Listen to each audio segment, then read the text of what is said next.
Bambang adalah seorang kuli bangunan yang sederhana. Setiap hari, ia bangun sebelum matahari terbit. Jam dinding di ruang tamu rumah kecilnya biasanya baru menunjuk pukul 4 pagi ketika Bambang sudah terjaga. Sementara sebagian besar orang masih terlelap dalam hangatnya selimut, Bambang sudah bersiap untuk memulai harinya. Dengan tubuh yang belum sepenuhnya pulih dari lelah kemarin, ia melangkah menuju sumur di belakang rumah. Air sumur yang dingin menyegarkan wajahnya, meski seringkali membuat tubuhnya menggigil. Namun bagi Bambang, begitulah rutinitasnya. Ia harus kuat karena kehidupan menuntutnya untuk selalu berjuang. Setelah berwudu, Bambang menunaikan sholat subuh dengan khusyuk. Doanya sederhana tapi tulus. Ia meminta agar diberi kekuatan untuk mencari rezeki halal, kesehatan untuk dirinya dan keluarganya, serta keberkahan dalam setiap langkahnya. Selesai berdoa, Bambang duduk sebentar di ruang tamu, menikmati keheningan pagi. Saat itu, ia sering merenung tentang kehidupannya, berat, melelahkan, tetapi juga penuh makna. Tak lama, Dewi, istrinya, bangun dari tidur.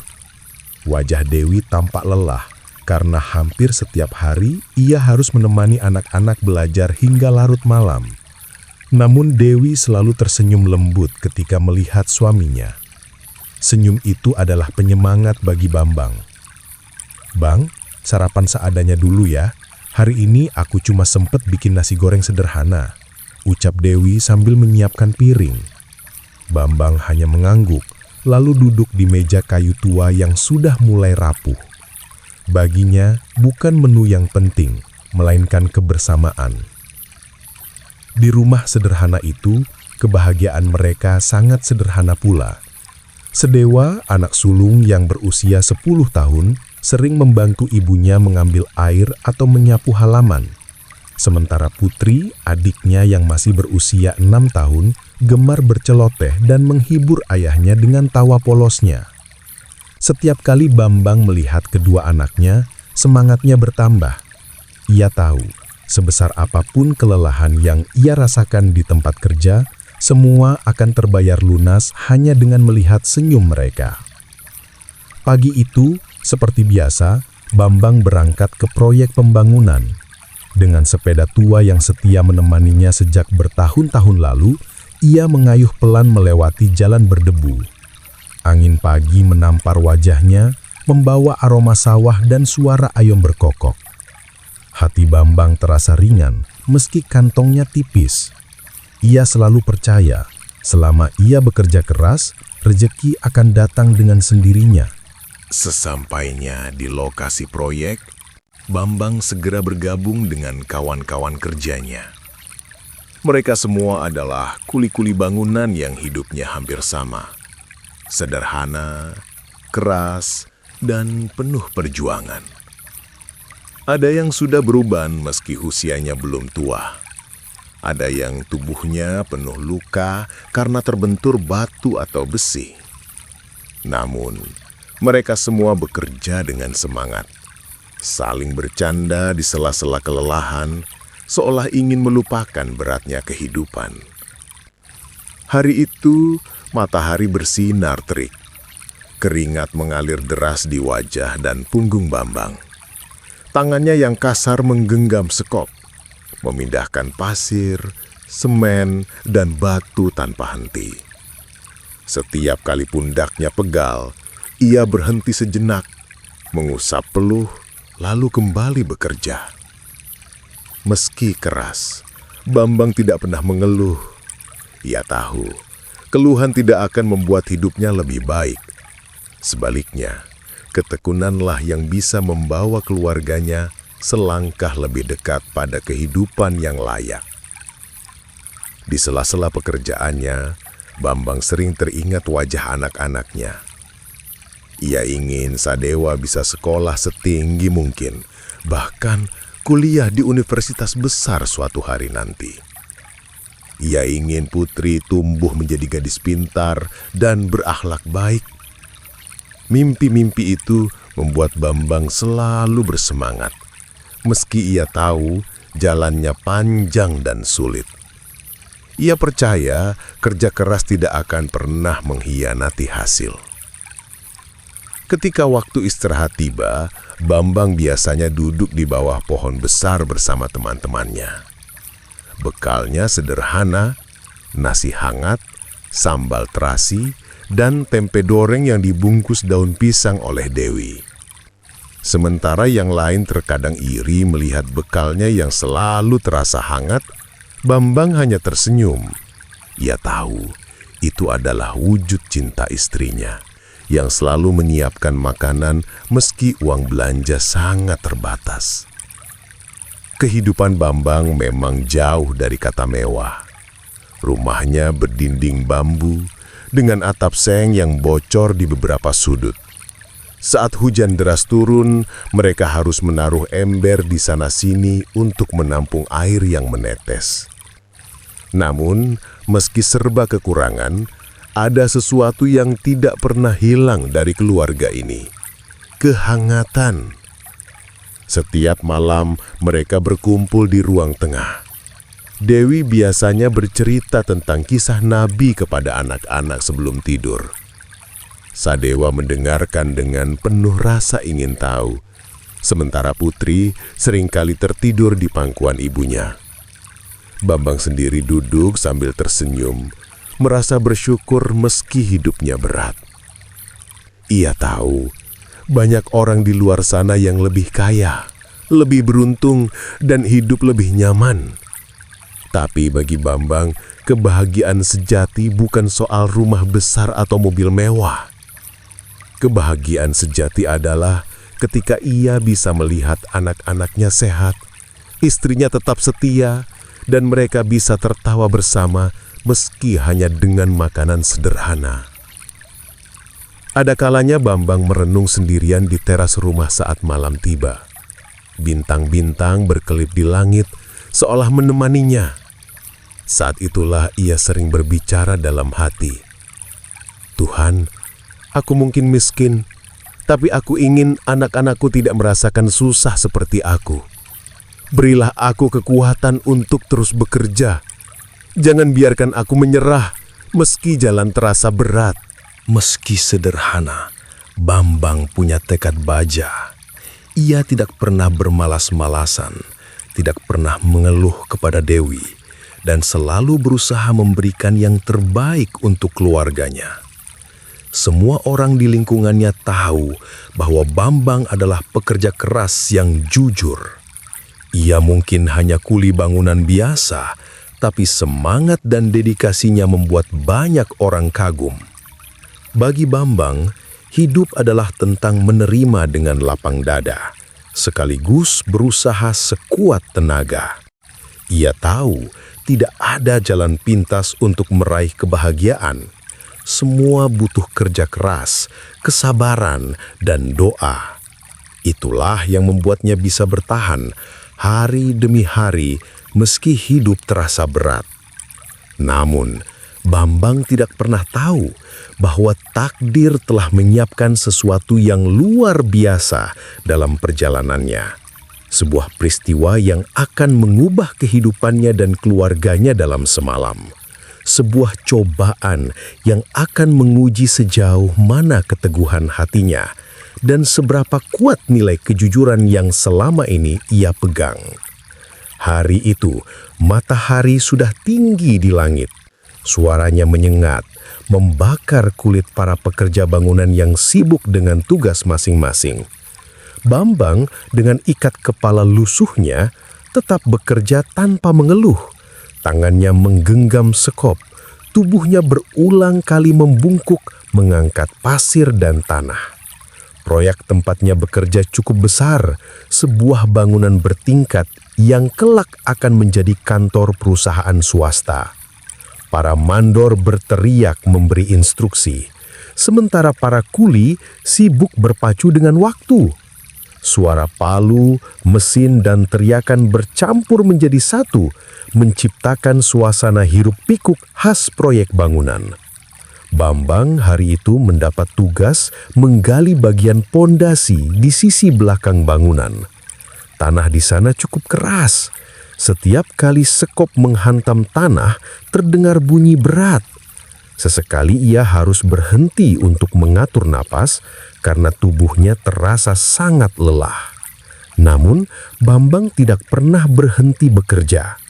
Baginya, setiap detik yang ia gunakan untuk istirahat adalah detik yang bisa menunda rezeki keluarganya.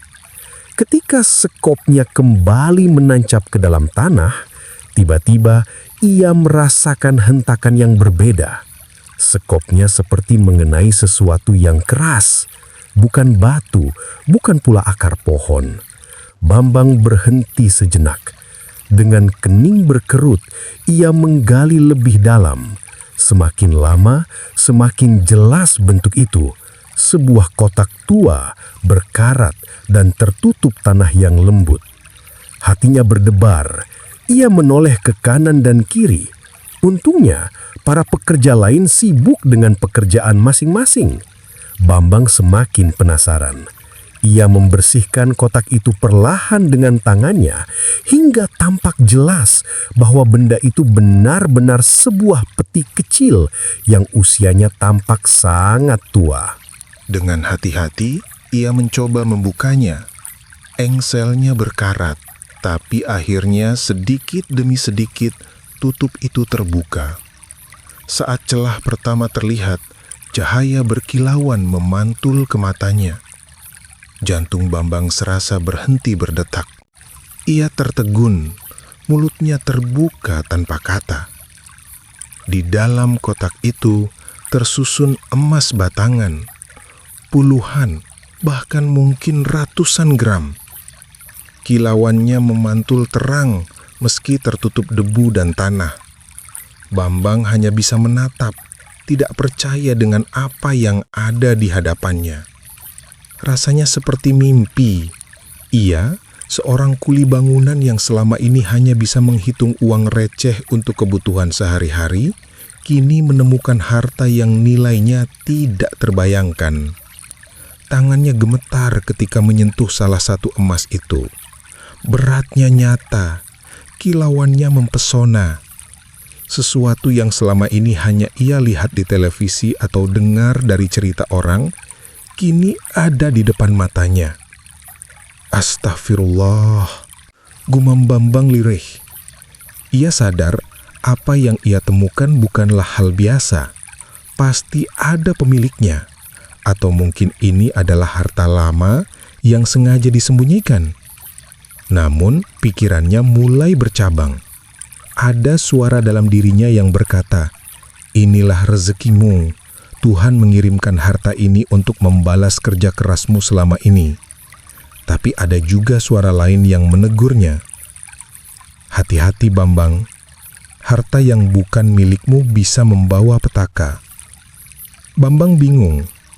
Ia menutup kembali kotak itu dengan cepat, lalu menutupinya dengan karung dan tanah seadanya agar tidak ada yang curiga. Sepanjang hari, pikirannya tidak tenang. Ia bekerja seperti biasa, tapi matanya sesekali melirik ke arah tempat kotak itu berada. Setelah jam kerja selesai, Bambang pulang lebih cepat dari biasanya. Ia berpura-pura tidak terjadi apa-apa, tapi di dalam hatinya ada rencana besar. Malam itu, setelah Dewi dan anak-anak tertidur, ia kembali ke proyek dengan diam-diam. Dengan langkah hati-hati, ia menggali kembali tanah di tempat ia menemukannya tadi siang. Kotak itu masih ada, menunggu untuk dibawa pulang. Dengan penuh usaha, ia mengangkat kotak itu lalu membawanya ke rumah dengan sepeda tuanya. Sepanjang jalan, jantungnya berdegup kencang, takut kalau ada yang melihat atau menghentikannya. Sesampainya di rumah, ia menyembunyikan kotak itu di bawah ranjang kayu yang jarang disentuh. Dewi terkejut ketika menemukan kotak itu. "Astaga Bang, apa ini? Tanyanya dengan suara bergetar. Ketika Bambang membuka dan menunjukkan isi emas batangan di dalamnya, Dewi hampir tidak percaya dengan matanya sendiri. Ia menutup mulutnya dengan tangan, takut kalau anak-anak mendengar. "Bang, dari mana semua ini? Jangan bilang kamu mencuri." Suaranya penuh cemas. Bambang menggeleng. Aku menemukannya saat bekerja di proyek. Tidak ada yang tahu, hanya aku yang melihatnya. Ini rezeki kita, Wi. Rezeki dari Tuhan. Namun, Dewi tidak langsung setuju. Ia menatap suaminya dengan khawatir. "Tapi Bang, emas sebanyak ini pasti ada pemiliknya. Bagaimana kalau nanti dicari orang? Bagaimana kalau ini membawa masalah?" Bambang menghela napas panjang. Ia tahu istrinya benar, tapi godaan di depan matanya terlalu besar. "Wi, kita sudah bertahun-tahun hidup susah. Anak-anak sering menahan lapar. Kau pun selalu berhemat dalam segala hal. Bukankah kita berhak merasakan hidup lebih baik? Sekali saja, Wi. Sekali ini saja, biarkan kita menikmati kebahagiaan." Dewi terdiam. Hatinya bimbang. Sebagai seorang istri, ia ingin mendukung suaminya. Tapi sebagai seorang ibu, ia takut harta itu akan membawa petaka bagi keluarganya. Namun, melihat tatapan Bambang yang penuh harap, akhirnya ia mengalah. Ia hanya bisa berdoa dalam hati. Semoga keputusan ini tidak menjadi awal dari musibah besar. Dan sejak malam itu, hidup Bambang dan keluarganya mulai berubah. Dalam semalam, hidup keluarga Bambang benar-benar berubah. Jika sebelumnya rumah mereka berdinding bambu dengan atap seng berkarat yang bocor saat hujan deras, kini mereka tinggal di sebuah rumah mewah dengan cat putih mengkilap, jendela kaca besar, dan halaman luas yang ditanami bunga hias. Perubahan itu terasa begitu cepat, seolah kehidupan yang serba pas-pasan kemarin hanya sebuah mimpi buruk yang sudah hilang. Bambang tidak lagi perlu bangun pagi-pagi buta untuk mengayuh sepeda tuanya menuju proyek bangunan. Kini, ia bisa bangun siang, menikmati sarapan dengan menu yang lebih lengkap, dan duduk di kursi empuk di ruang tamu rumah barunya. Dewi pun ikut larut dalam perubahan itu. Jika dulu ia selalu berhemat, menimbang-nimbang setiap rupiah untuk belanja di pasar, kini ia bisa membeli bahan makanan tanpa harus menawar dengan pedagang. Lemari pakaian yang dulu hanya berisi beberapa potong baju sederhana, kini penuh dengan gaun dan kebaya modern yang ia beli di butik. Meski hatinya masih ada keraguan, perlahan ia mulai terbawa arus kehidupan baru itu. Anak-anak pun merasakan dampaknya. Sadewa yang sebelumnya sering berjalan kaki ke sekolah dengan sandal tipis, kini diantar dengan mobil baru yang dikendarai Bambang sendiri. Ia mulai terlihat lebih percaya diri di depan teman-temannya. Sementara Putri, yang dulu hanya punya boneka kain buatan tangan ibunya, kini memiliki boneka cantik yang dibeli dari toko mainan mahal. Orang-orang di sekitar mereka pun kagum dengan perubahan yang begitu cepat. Tetangga-tetangga lama yang dulu sering melihat Bambang pulang dengan tubuh penuh debu dan keringat, kini menyaksikan ia turun dari mobil dengan pakaian rapi dan parfum wangi. Beberapa memandang dengan iri, beberapa lagi berbisik-bisik penuh tanda tanya. "Hebat sekali ya, baru kemarin masih jadi kuli, sekarang sudah jadi orang kaya. Entah dari mana rezekinya datang, mungkin Bambang memang beruntung." Bisik-bisik semacam itu terdengar di mana-mana. Bambang, yang dulu dikenal rendah hati, perlahan mulai berubah. Ia merasakan nikmatnya dipandang sebagai orang kaya. Setiap kali ia berjalan ke pasar atau menghadiri acara desa, orang-orang memberi salam dengan lebih hormat. Ia tidak lagi dipanggil sekadar Bang Bambang si kuli, melainkan Pak Bambang yang sukses. Dalam hatinya timbul rasa bangga yang tidak bisa ia sembunyikan. Hari-hari Bambang kini dipenuhi dengan belanja barang-barang mewah. Dalam waktu sebulan, ia membeli rumah baru, kendaraan, dan berbagai perabot mahal. Ia juga sering mengajak keluarganya makan di restoran besar di kota, sesuatu yang dulu hanya bisa ia lihat lewat iklan di televisi. Namun, seiring waktu, perubahan itu mulai membawa konsekuensi. Pertama, gaya hidup mereka meningkat dengan sangat cepat. Pengeluaran menjadi lebih besar daripada yang pernah mereka bayangkan. Jika dulu mereka bisa hidup dengan sederhana, kini mereka merasa harus mempertahankan citra orang kaya. Dewi, meskipun sesekali merasa ragu, tidak bisa menolak permintaan anak-anak yang ingin selalu memiliki barang baru. Sadewa ingin sepatu bermerek, Putri ingin mainan terbaru, sementara Bambang sendiri merasa harus selalu tampil gagah, membeli pakaian mahal dan jam tangan berkilau. Kedua, hubungan mereka dengan tetangga perlahan berubah. Dulu, mereka selalu rukun, saling membantu ketika ada kesulitan. Kini sebagian tetangga mulai menjauh, merasa tidak selevel. Ada pula yang justru mendekat, berharap bisa mendapat keuntungan dari kedekatan dengan keluarga Bambang. Bambang sendiri kadang merasa sulit membedakan mana teman sejati dan mana yang hanya pura-pura baik karena mengincar hartanya. Di balik semua kemewahan itu, hati kecil Dewi tidak sepenuhnya tenang.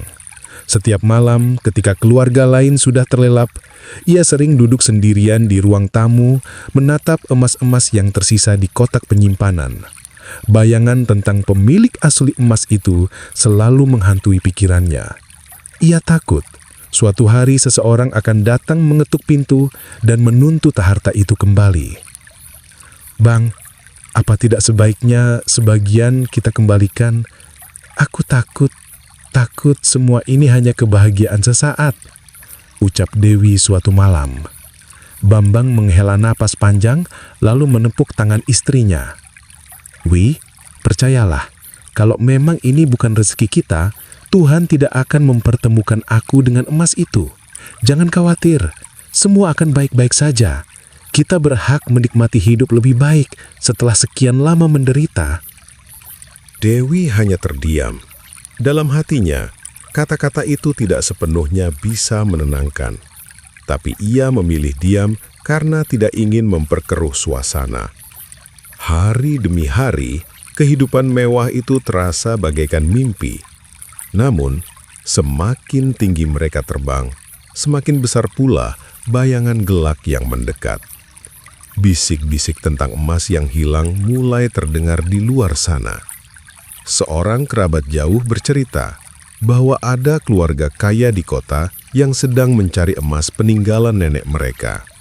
Harta warisan itu dikabarkan hilang secara misterius di sebuah lahan yang kini sedang digarap menjadi proyek. Cerita itu semakin lama semakin jelas dan nama Bambang mulai disebut-sebut meski hanya dalam bisikan. Tetapi Bambang menolak memikirkan hal itu. Ia lebih memilih menutup telinganya dan berpura-pura tidak mendengar. Baginya, yang penting sekarang adalah menikmati kekayaan yang sudah ia genggam. Namun, tanpa ia sadari, langkah-langkah menuju kehancuran sudah semakin dekat. Semua yang ia miliki, rumah, mobil, kemewahan, bagaikan istana pasir di tepi pantai. Sekilas tampak megah, namun sewaktu-waktu bisa runtuh dihantam ombak kehidupan. Dan benar saja, bayangan gelap yang selama ini menghantui akhirnya benar-benar tiba. Sesuatu yang tak pernah ia duga, kini bersiap merenggut semua kebahagiaan yang telah ia raih dalam sekejap. Tak lama setelah keluarga Bambang menikmati kehidupan barunya, kabar tak mengenakan mulai terdengar. Seorang keluarga kaya di kota yang dikenal banyak orang sebagai keturunan pedagang emas mulai mengumumkan pencarian. Mereka kehilangan harta peninggalan nenek mereka, emas batangan yang konon disembunyikan puluhan tahun lalu saat masa kerusuhan. Awalnya, kabar itu hanya berupa bisik-bisik. Namun, seiring waktu, cerita itu semakin jelas. Orang-orang mulai menghubungkan hilangnya emas dengan proyek pembangunan tempat Bambang pernah bekerja. Dari sana, kecurigaan mengarah kepada dirinya, sebab hanya Bambang yang kehidupannya berubah drastis dalam waktu singkat. Tetangga yang dulu kagum, kini mulai berbicara di belakang. Jangan-jangan kekayaannya itu emas curian.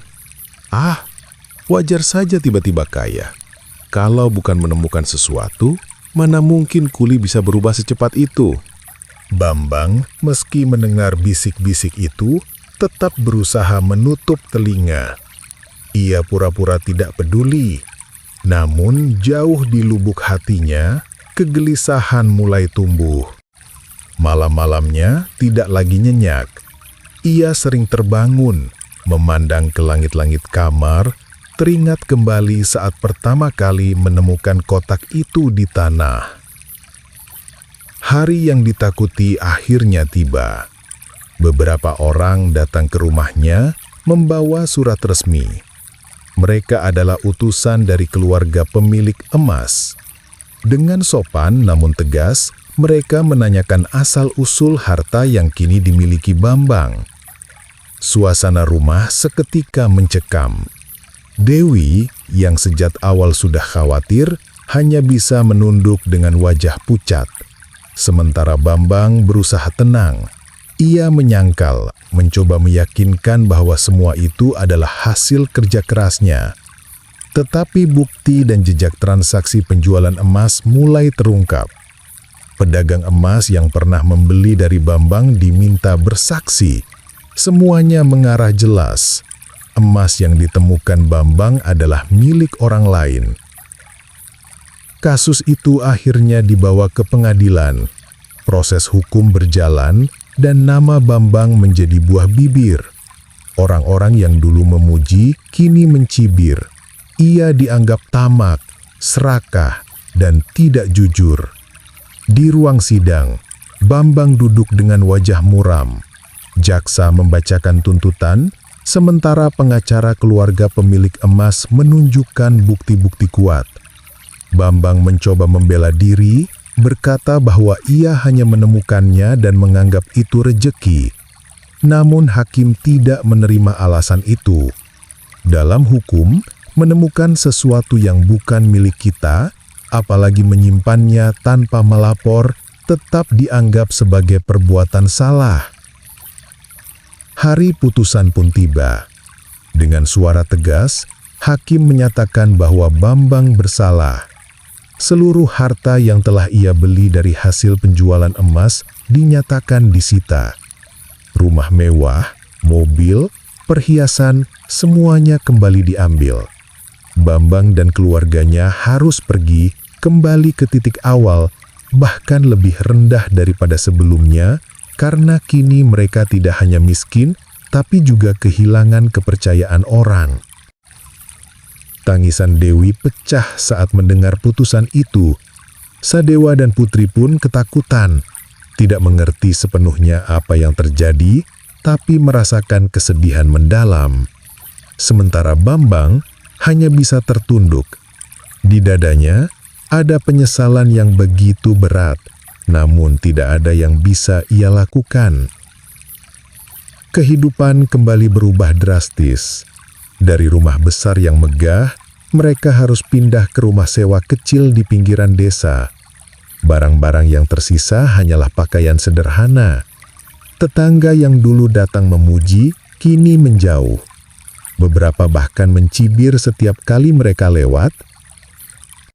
"Lihat, itu Bambang. Katanya kaya, ternyata hasil curang. Beginilah kalau tamak, akhirnya jatuh juga." Ucapan-ucapan itu menusuk hati Bambang. Ia tidak hanya kehilangan harta, tapi juga harga diri. Orang-orang tidak lagi melihatnya sebagai pekerja keras yang jujur. Namanya ternoda, reputasinya hancur.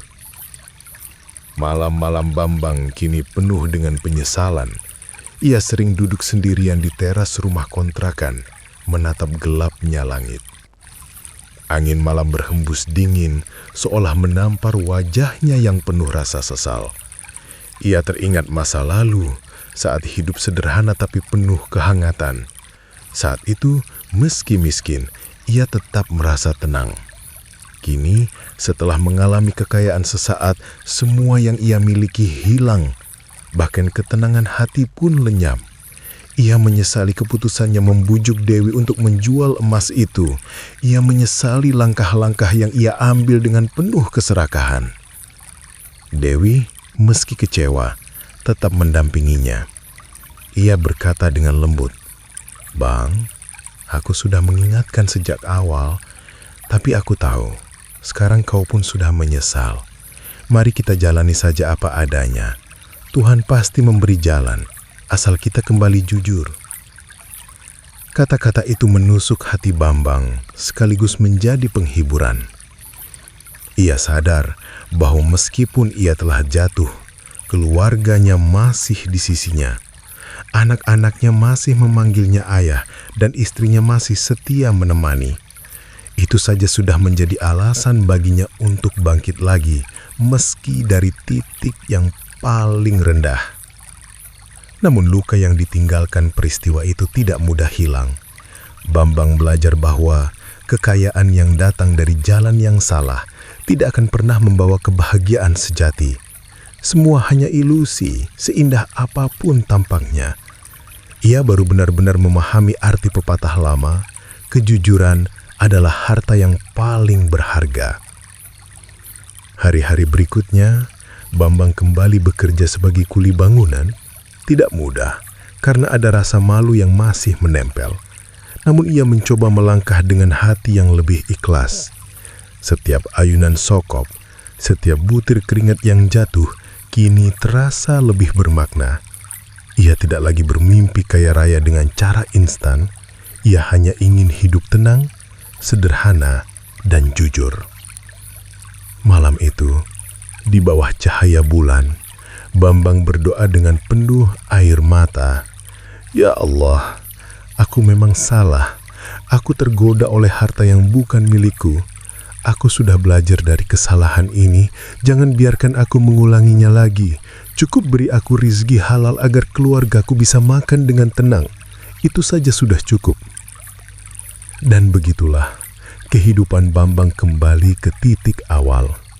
Ia kehilangan harta, kehilangan nama baik, tapi mendapatkan pelajaran yang paling berharga, bahwa kejujuran tidak bisa ditukar dengan apapun.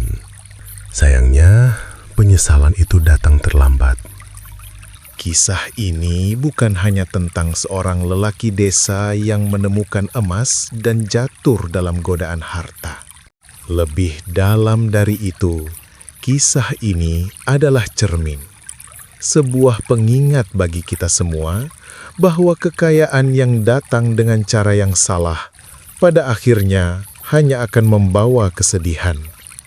Seindah apapun tampaknya, sekuat apapun kita mencoba mempertahankannya, harta yang bukan hak kita hanyalah fatamorgana. Ia tampak gemerlap dari kejauhan, namun saat kita mendekat, ia menghilang, meninggalkan kehampaan. Coba bayangkan sejenak. Ketika Bambang pertama kali menemukan kotak emas itu, hatinya dipenuhi rasa bahagia, rasa lega, bahkan rasa bangga. Seakan-akan dunia tiba-tiba berpihak kepadanya, namun kebahagiaan itu hanyalah sesaat.